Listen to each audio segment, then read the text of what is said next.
on traverse la Garonne pour partir à la découverte du patrimoine toulousain. C'est parti!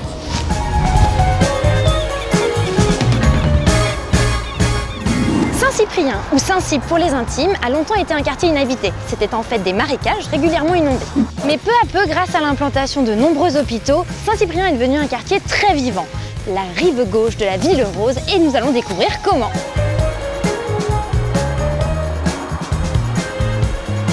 À proximité du fleuve, ici, on est pêcheur, tanneur, teinturier ou même écorcheur de père en fils. Sympa! Pour se protéger des inondations régulières, on a décidé de bâtir ces grands murs, cette grande porte,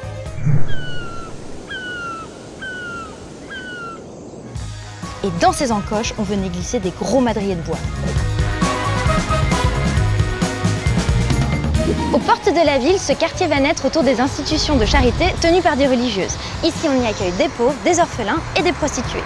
La première maison de charité Sainte-Marie voit le jour ici en 1130 à l'emplacement actuel de l'Hôtel-Dieu Saint-Jacques. Peu à peu, ces institutions de charité s'agrandissent pour accueillir la foule de pèlerins qui se rendent à Saint-Jacques-de-Compostelle. C'est donc grâce à nos fans de la coquille que le quartier se développe. En 1141, les comtes de Toulouse décident de construire un pont pour relier rive droite et rive gauche. Bon, aujourd'hui disparu, les curieux auront remarqué ces bouées jaunes, indiquant les traces du fameux vieux pont. Du coup, l'Hôtel-Dieu prend le surnom d'hôpital du bout du pont. Gros succès, et en 1199, on crée un second hôpital, Saint-Joseph de la Grave. Au XVIIIe siècle, le quartier se transforme par la percée de la rue de la République. En matière d'inondation, on a battu un triste record, puisqu'ici, en 1875, Saint-Cyprien a vécu une crue dévastatrice. Plus de 1200 bâtiments détruits et 208 morts. Imaginez, l'eau est montée jusque là. L'eau est montée à ras du pont neuf, mais grâce à ces ouvertures dans ses piliers, le pont a résisté. Sacré costaud celui-là.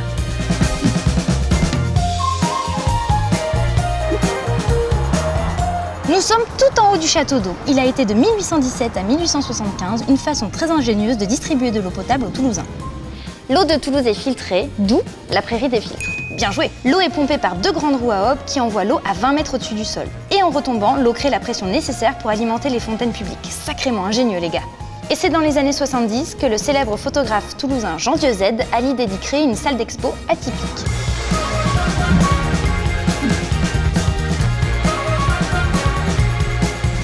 Avant Rio Loco et Toulouse-Plage, la prairie des filtres a connu de multiples utilisations. Ici, on a croisé des moutons, des soldats de Napoléon III tout nus qui apprenaient à nager, et surtout, c'est ici qu'est né le rugby à Toulouse. Et c'est ici, en 1903, que se déroule le championnat de France. C'est fou, non ? On est dans le jardin du musée des abattoirs et en l'espace de quelques mètres, je vais vous faire traverser les époques. Cette grande muraille, c'est ce qui reste des remparts qui protégeaient Toulouse contre les envahisseurs au XVIe siècle. La tour Taillefer, bâtie en 1515 et qui domine la Garonne de 15 mètres de haut. En 1827, pour des raisons d'hygiène, on décide de créer un abattoir au bord du fleuve, mais surtout en dehors de la ville. Et en 2000, cet abattoir deviendra un musée d'art contemporain. Le pont Saint-Pierre, sa forme actuelle date de 1984, mais avant la grande inondation de 1875, c'était un pont suspendu, mais les câbles ont été sectionnés pendant l'inondation.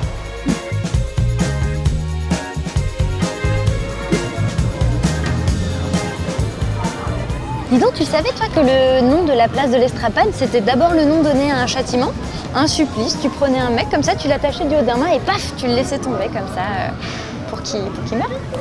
Tu finis pas tes frites ? Ainsi s'achève notre épisode sur la rive gauche de Toulouse. Honnêtement, allez-y, vous ne verrez plus le quartier de la même façon. D'ici là, on se retrouve pour de nouvelles histoires sur le patrimoine toulousain.